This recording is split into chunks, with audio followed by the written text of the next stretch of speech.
Bueno, pues estamos con el muy querido y admirado maestro Jaime del Arenal Fenocchio. Maestro, es un honor estar con usted. Él es doctor en Derecho por las universidades de Navarra y por la Panamericana en nuestro país.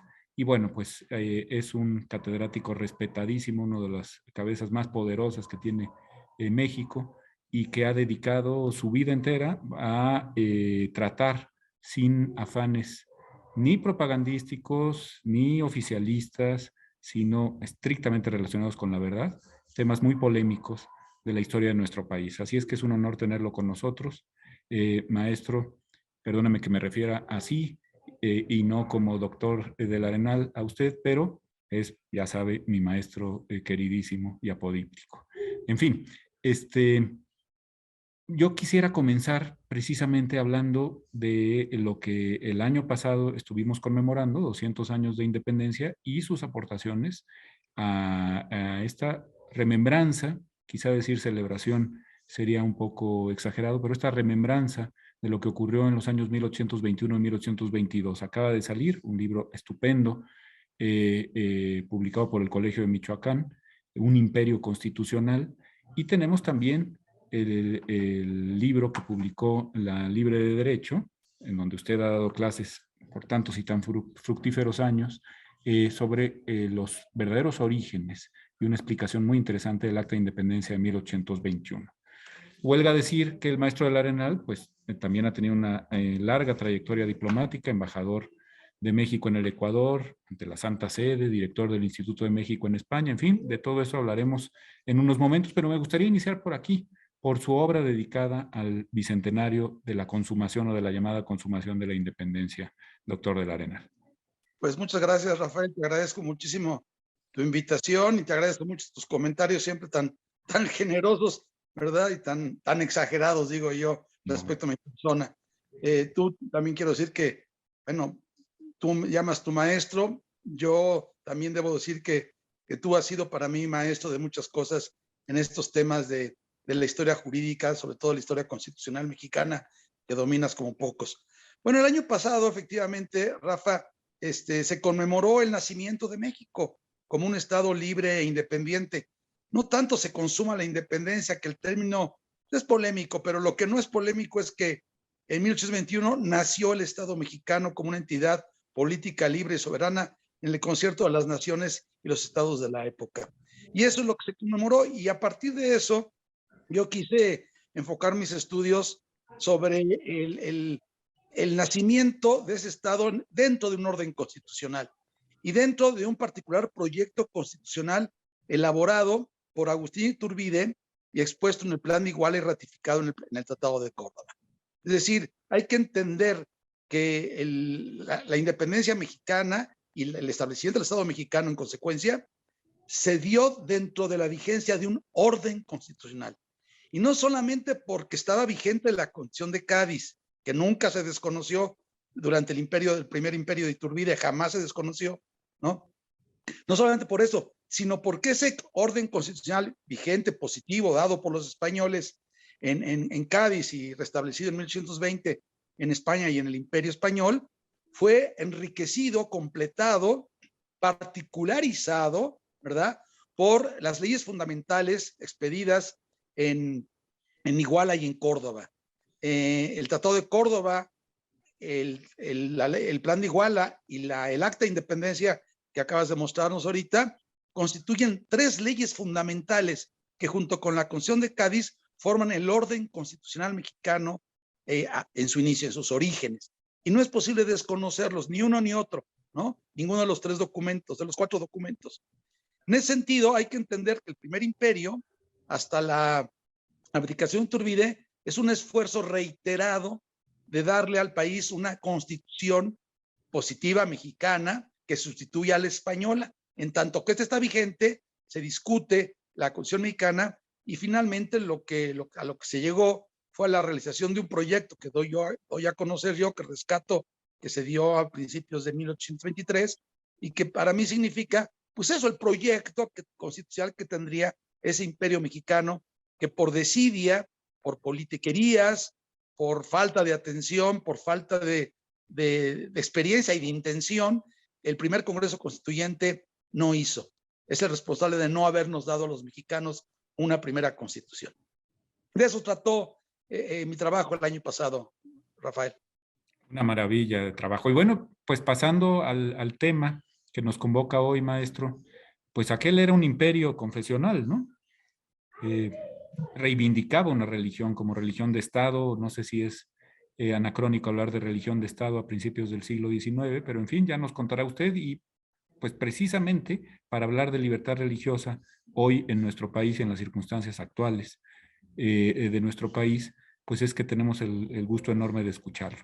Primero, hay esas raíces, podemos hablar, como se ha hablado quizá exageradamente, de una nación católica, maestro.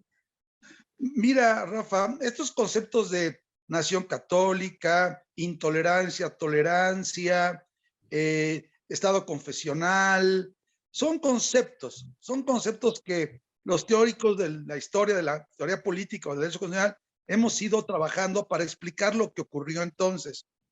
En este momento es difícil hablar de nación católica, aunque hoy podemos entender por ello. Y también es difícil hablar de un Estado confesional.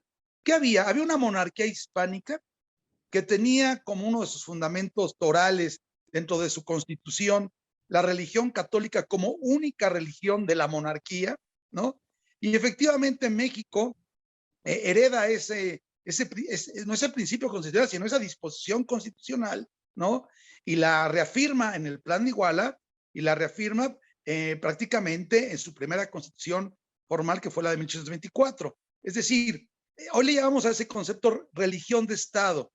Pero estamos hablando que es un Estado que asimila, asume como única religión que se puede practicar privada y públicamente en el país, dentro de sus fronteras, la religión católica. Y la Iglesia Católica, en consecuencia, está dotada de una serie de derechos que le son propios por su propia naturaleza de persona jurídica, digamos, por su propia existencia, como también una serie de derechos que el propio Estado le reconoce y le va a garantizar al menos los primeros años de vida independiente. Eso es lo que está bien claro, es decir, la ausencia ciertamente, eso hay que no se puede negar, la ausencia de una libertad religiosa, la ausencia de una libertad de los nuevos ciudadanos, ahora independientes, mexicanos independientes, para profesar cualquier religión. Eso está claro, como por otra parte era muy frecuente y había sido no solamente frecuente, sino prácticamente consagrado por todo el constitucionalismo de los países que se asumían como países católicos en Europa. Maestro, usted que ha estado en tantísimos lugares, pues realmente con una problemática hasta cierto punto similar a la nuestra en los temas de libertad religiosa, pensaría que hoy, después de todo el muy azaroso recorrido de las relaciones Estado-Iglesia en México, o Estado-Iglesias, para decirlo como debe ser en plural, tenemos un déficit en cuanto a la tutela efectiva de libertad religiosa, o mejor dejar las cosas como están. Es decir, ¿qué es lo que, si es que algo falta, nos faltaría para estar en un goce razonable y pleno de esta libertad absolutamente fundamental? Mira, Rafa, yo creo que aquí hay que, como historiadores que somos, historiadores del derecho que somos, sabemos que el derecho debe de seguir a la sociedad. La sociedad también debe de seguir de alguna manera una serie de valores que se están construyendo a lo largo del tiempo de la historia y van siendo reconocidos por una sociedad determinada. Esa sociedad va cambiando y el derecho va cambiando. La Iglesia Católica Mexicana, o la Iglesia Católica en México, que es mejor decirlo así, la Iglesia Católica en México, como la Iglesia Universal, como la Iglesia Católica en general, ha sufrido también cambios. Ha tenido también que reconocer el peso del tiempo de la historia, pues en su organización jurídica, en su liturgia, no en su dogmática. Su dogmática no ha cambiado la Iglesia Católica, pero sí en una serie de acercamientos a la realidad histórica que se va presentando al cabo del tiempo.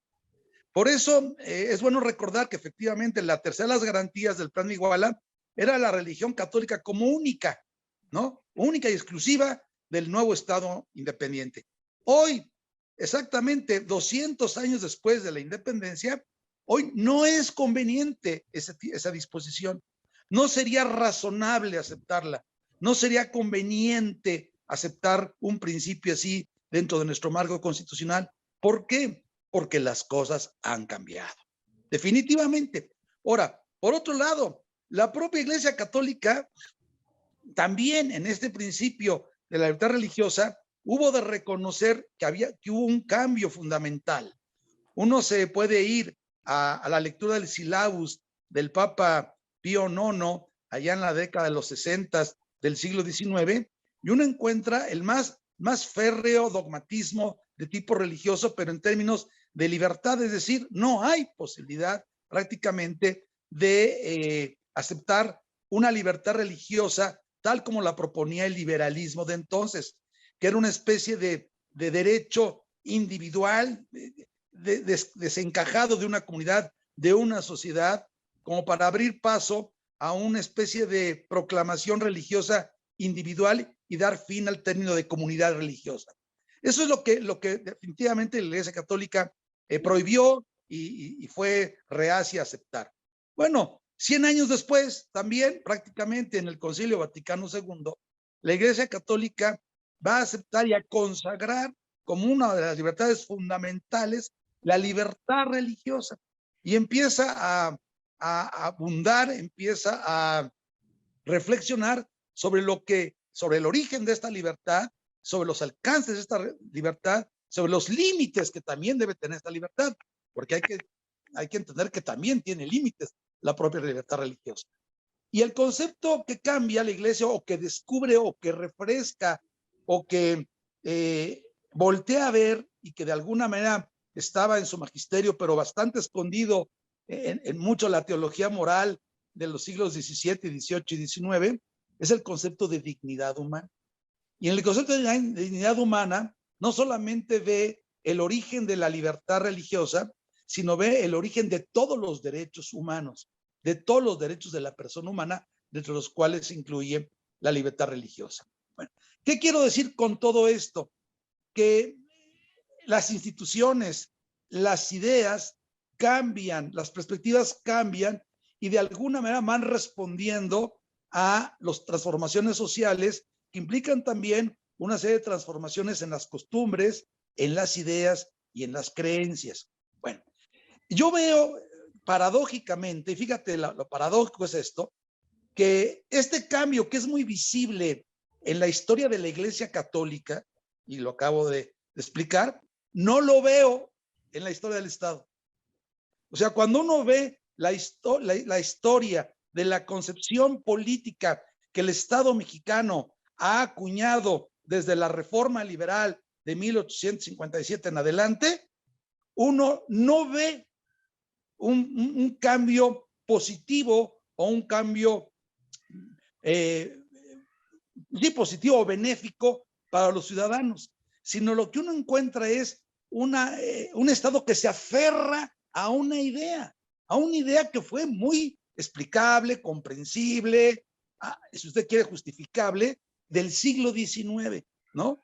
Que ya hacia 1907 no tenía una clara explicación, pero sin embargo, por esta obcecación de un pensamiento liberal trasnochado, y repito, muy estatalista, que quiso reducir el fenómeno religioso a lo privado y excluirlo de lo público, que ese es el principio fundamental de ese liberalismo del siglo XIX, romper con la religiosidad pública y dejar el fenómeno religioso únicamente exclusivo en lo privado, en lo particular, ¿verdad? Yo creo que ahí es donde el Estado mexicano y los que lo siguen defendiendo en este tipo de ideas no se dan cuenta que lo que dije al principio, que las cosas cambian, varían, ¿no? Y que no es posible sostener esa misma concepción de 1857 en 2012. Y contestando a tu pregunta, eso se manifiesta clarísimamente en Sudamérica, que he estado yo, y también en Europa. Mira, te voy a aplicar una anécdota que para mí, siendo embajador de la Santa Sede, fue la anécdota, una de las experiencias más interesantes que tuve yo como embajador. Estando yo allá, nos convocaron a una ceremonia religiosa, eminentemente religiosa, en la Catedral de Roma, que tú sabes que la Catedral de Roma no es San Pedro, sino es la Basílica de San Juan de Letrán. En esa catedral, con todo el cuerpo diplomático, con autoridades eclesiásticas, eminentemente eclesiásticas, no eran autoridades del Estado italiano, sino de la Santa Sede, hubo en esa magna celebración la presencia del presidente Macron, presidente de la República Francesa, y de su esposa. Es decir, ¿y qué estaba ocurriendo en ese momento? Era la primera vez que en no sé cuántos años un dignatario, un presidente de la República Francesa entraba en forma oficial, ¿no?, representando al Estado francés, a la Catedral Romana, a una celebración religiosa. ¿Qué quiere decir?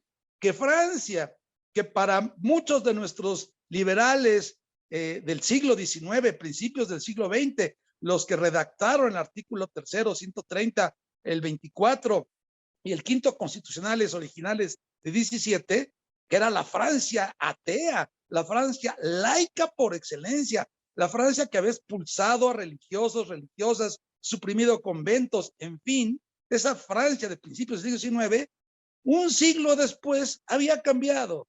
Y hoy la Francia actual, la Francia de Macron, pues no tiene ningún empacho en entrar y celebrar y estar ahí en una serie de diálogos institucionales, formales, públicos, ¿verdad? Con las autoridades de la Santa Sede desde el punto de vista religioso. ¿Qué estaba expresando con eso Macron? Macron estaba expresando que no es lo mismo ya ese concepto de laicismo que, repito, se les quedó pegados hasta los huesos a pues muchos de nuestros pensadores o intelectuales mexicanos que siempre han procurado con sano juicio que el fenómeno religioso no se funde ni se confunda con el fenómeno político, que creo que ahí todos estaríamos ya actualmente de acuerdo. Bueno, y por ejemplo, los parlamentarios franceses siguen, más bien los ministros de culto siguen impedidos de entrar al Parlamento francés o al Congreso ecuatoriano. En fin, ¿cómo se ve esta limitación que pues hoy innegablemente existe todavía en México al ejercicio de los derechos políticos de los ministros de culto? En perspectiva un poquito comparada, y como usted dice, pues, si la cuna del jacobinismo ya ha reflexionado y matizado muchas cosas, quizá ha llegado el tiempo de México, maestro. Sí, yo creo que sí, Rafael. El tiempo de México en esta materia yo creo que comenzó a darse ya institucionalmente, tú lo sabes, con las reformas a la Constitución de 1992. Es un México muy distinto. Yo cuando era estudiante y joven, yo pensé que nunca iba a cambiar el régimen de relaciones entre la Iglesia y el Estado y la disposición de materia religiosa que tenía la Constitución de 17. Bueno, se dio, por fortuna se dio, y de una manera, como tú lo sabes, bastante unánime. O sea, las reformas constitucionales de ese año 92 y la ley de asociaciones y culto público fueron abrumadoramente aprobadas por todos los partidos políticos prácticamente, o sea, alguna minoría, repito, una minoría que ya es francamente conservadora y francamente se queda en una visión de las cosas muy del siglo XIX, no aceptó. Pero yo creo que comenzó todo en 1992. El problema es que ahí en ese momento quedaron algunas materias pendientes, quedaron algunos temas pendientes que la iglesia mexicana, en general las iglesias, pues han querido promover para que se amplíen más los espacios de la libertad religiosa. No se trata de ampliar más los derechos de las iglesias. Esto yo creo que hay una confusión muy grande entre privilegiar una iglesia, ampliar los derechos de las asociaciones religiosas, ¿no?, y del culto público, y otra cosa muy distinta es la libertad religiosa. De hecho, nuestra ley reglamentaria del 130 no es una ley reglamentaria de la libertad religiosa, es una ley reglamentaria de la ley de asociaciones religiosas y culto público. Bueno, de estas instituciones llamadas asociaciones religiosas. Pero falta, creo yo, en México una buena ley reglamentaria de la libertad religiosa. Libertad que, por otro lado, ya se consagra en esos términos expresos en las reformas del artículo 24 constitucional, que fueron, si mal no recuerdo, aprobadas en 2013 o por ahí, sí, 12, 13, ahí se aprobaron. Bueno, también con la otra declaración del artículo 40 de la Constitución Mexicana, que establece que va a ser una república laica. Sí, pero aguas con la palabra laica para ver qué significa. Por eso me refería yo a este laicismo decimonónico que se ha perpetuado en nuestra historia, o un concepto de laicismo que da paso a un concepto de laicidad, que es el nuevo concepto, y un concepto no nada más que expresa una teoría, sino expresa un modo de relacionarse de las cosas. La laicidad lo que supone, más que un concepto, es una forma de cómo se va a relacionar el Estado, ciertamente con las iglesias, pero también cómo se va a relacionar el Estado en su relación con sus ciudadanos, sus habitantes, que tienen un derecho fundamental, un derecho humano fundamental, que es la libertad religiosa. Ahí es donde está la laicidad. ¿Qué vas a hacer tu Estado con ese derecho? ¿Cuál va a ser tu relación como Estado con este? Nada más garantizarlo, y si lo garantizas, ¿cuáles son los límites de esa garantía?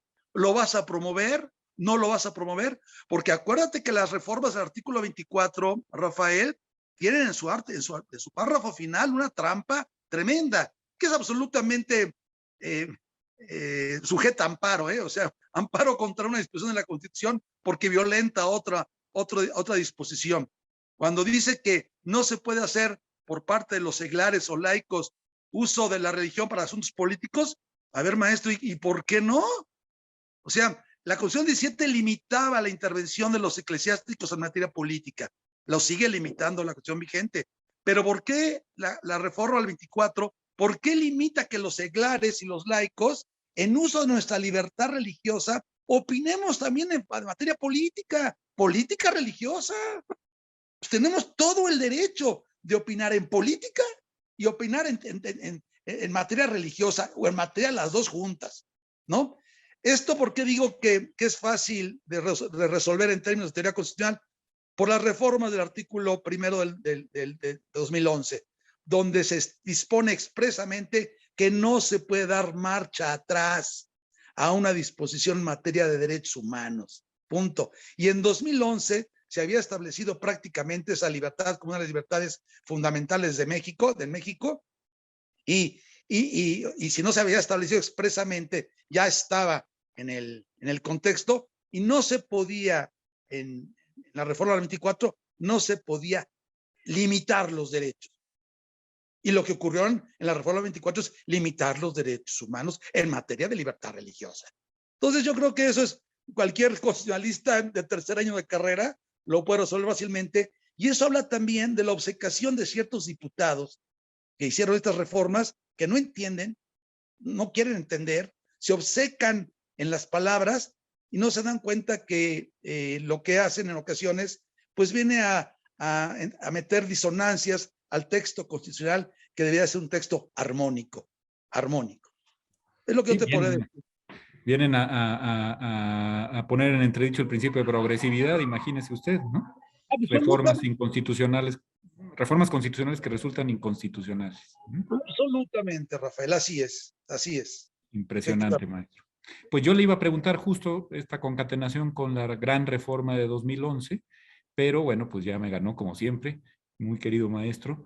Yo solamente le preguntaría para finalizar, si ese statu quo del que ha hablado recientemente Jan Meyer, ¿no? en su libro sobre eso, que si se pudiera llamar acuerdos, ¿no? Los famosos acuerdos del presidente Portes Gil para finalizar con la primera guerra cristera, si ese statu quo modificado muy profundamente en 1992, luego en 2013, ese otro paso hacia adelante con las regresiones que usted ya nos ha mencionado también, si ese statu quo es hoy suficiente en una república que se dice laica y que, cosa muy importante, ya no reúne en más del 90% de los creyentes a una sola denominación religiosa, sino que comienza a vivir en un amplio pluralismo religioso y también convivir cada vez más con el agnosticismo, incluso con el ateísmo.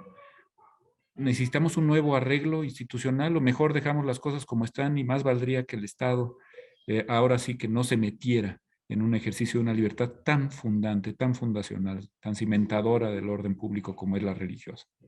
Mira, Rafa, tu pregunta es sumamente importante y tiene muchas aristas y tiene muchos puntos para reflexionar. Porque, repito, implica historia, sociología, derecho, Estado y religión, ¿no?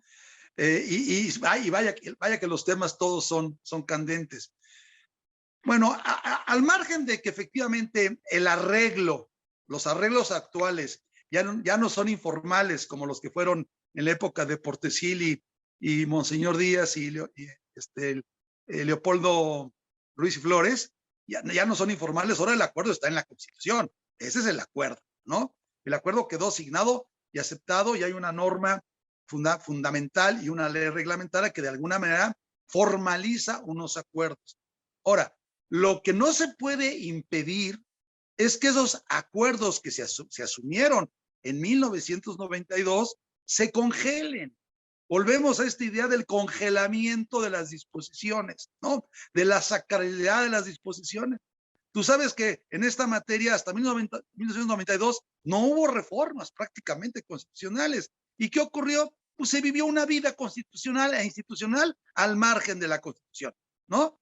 El modus vivendi famoso. Yo estudié en escuelas católicas, había órdenes religiosas masculinas y femeninas, en fin, había actos de culto públicos, ¿no? Y esa era la informalidad. Bueno, ¿ahora de qué se trata? Se trata de que estos acuerdos que fueron informales y que ahora son formales, siempre estén abiertos, Rafael, a las variaciones que la propia sociedad mexicana y la sociedad mundial, no solamente la mexicana, porque la mexicana también está metida en una circunstancia internacional. No somos la isla de Tonga. Somos un país que nos encontramos en el cruce del polo norte, del polo sur, y de oriente y de occidente. Es decir, nuestra geografía es privilegiadísima para entender que no podemos cerrarnos en nuestra vida constitucional y que nuestra sociedad cada vez es más abierta, más plural, y entonces eso no se puede desconocer. Y esa sociedad tiene todo el derecho, en su pluralidad, de entender el fenómeno religioso como quiera, es decir, sus necesidades, sus creencias, sus aspiraciones, ¿no? Su vida ritual, simbólica, y el Estado no puede impedírselo. El Estado está para garantizar y promover las libertades fundamentales del ser humano. Ese es el papel del Estado. Y segundo, que no se nos olvide, el bien común no es el bien de unos cuantos, no es el bien de una capilla o de una canonjía o de una secta o de un grupo, no, es el bien común. Y en ese sentido yo creo que México, si uno observa ese mundo plural, no solamente mexicano, sino internacional que estamos viviendo, se está quedando rezagado. Se está quedando rezagado en términos de libertad religiosa y debe dar un paso más en este reconocimiento del Estado a las necesidades, a los clamores, no de las iglesias, sino de sus ciudadanos, de los mexicanos y mexicanas que integramos la nación mexicana, para encontrar siempre mayores fórmulas de libertad religiosa. Y en eso creo que el Estado no tiene ningún derecho ni ninguna facultad para ponerle trabas o ponerle límites. Ahora bien, que políticamente la cuestión religiosa en México siempre ha funcionado aparentemente mejor por la vía extrainstitucional o no formal que por la vía institucional y formal. Eso es la experiencia histórica y pareciera que nos llevará a decir, pues síganle ustedes por la vía informal y por la vía no institucional. Yo creo que como juristas, y tú y yo somos juristas, es un camino que vocacionalmente no podemos apoyar. Si yo no puedo apoyarlo. Yo no puedo decirle a un grupo de mexicanos, juristas, estudiantes de derecho y sociedad en general, que la fórmula exitosa que fue aparentemente la de los arreglos de 1929 a 1992 fue la fórmula que debemos de seguir. No. el Estado moderno se caracteriza por ser un Estado transparente, respetuoso, ¿no?